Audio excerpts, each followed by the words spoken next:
नमस्कार मित्रमैत्रिणींनो, आज आपण बघणार आहोत एक नवीन पुस्तकाची समरी. त्यातला पहिला धडा आहे उत्कृष्ट होण्याची ओढ. कमीत कमी एखाद्या तरी क्षेत्रात आपण उत्कृष्ट असणं हे यश मिळवण्यासाठी अत्यावश्यक असतं. मला नेहमी असा प्रश्न पडायचा की समाजातील फक्त काही माणसांचंच उत्पन्न प्रचंड असतं व इतर माणसांचं त्या मानाने खूपच कमी. असं का? रिसर्चानुसार जगातील फक्त 5% माणसांकडे जगातील तब्बल 95% संपत्ती आहे व इतर 95% माणसांकडे उरलेली 5% संपत्ती आहे. असं का बरे?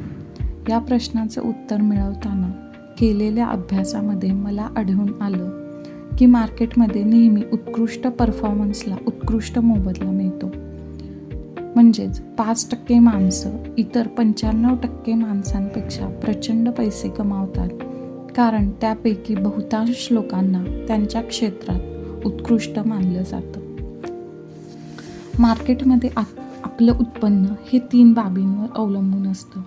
आपण काय करतो, आपण जे करतो ते किती चांगल्या पद्धतीने करतो व आपली जागा इतर कोणी भरून काढणं किती कठीण आहे. उदाहरणार्थ, सुप्रसिद्ध हॉटेल उद्योजक व ऑर्किड या जगातील उत्कृष्ट इकोटेल हॉटेलचे मालक विठ्ठल कामत यांनी कर्जबाजारी असताना देखील जगातील उत्कृष्ट इकोटेल हॉटेल बांधण्याचा निर्णय घेतला. आपल्या सर्वांचा लाडका मास्टर ब्लास्टर सचिन तेंडुलकर याने लहान वयातच उत्कृष्ट फलंदाज होण्याचा निर्णय घेतला होता. 2 साधारण चित्रपट बनवल्यानंतर आशुतोष गोवारीकर यांनी लगान नावाचा उत्कृष्ट चित्रपट तयार करण्याचा निर्णय घेतला. तसेच आपल्या भारताच्या गानसम्राज्ञी लता मंगेशकर यांनी लहान वयातच उत्कृष्ट गायिका होण्याचा निर्णय घेतला होता. तसेच माधुरी दीक्षितने सुद्धा आपल्या करिअरमध्ये उत्कृष्ट अभिनेत्री होण्याचा निर्णय घेतला. अशी कित्येक यशस्वी माणसांची उदाहरणे आपण देऊ शकतो. तर यासाठी मी आपल्याला आज एक आवाहन करतो की आपण जे कोणी असाल, विद्यार्थी असाल, नोकरी करत असाल किंवा उद्योजक असाल, ज्या क्षेत्रात असाल त्या क्षेत्रामध्ये उत्कृष्ट बनण्याचा निर्णय आज घ्या. आपण करत असलेल्या कामाचा दर्जा अव्वल असला पाहिजे असा निर्णय आपण आज घ्या.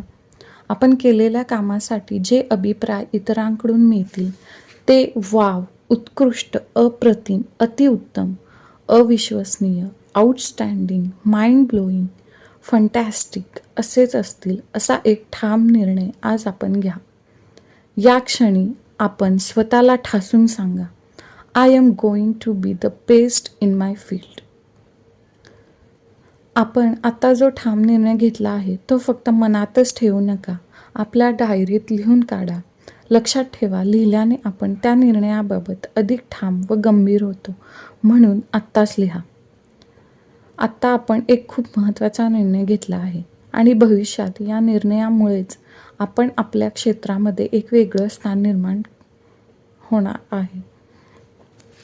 तर ती सुरुवात आज आणि आत्तापासूनच करूया. धन्यवाद.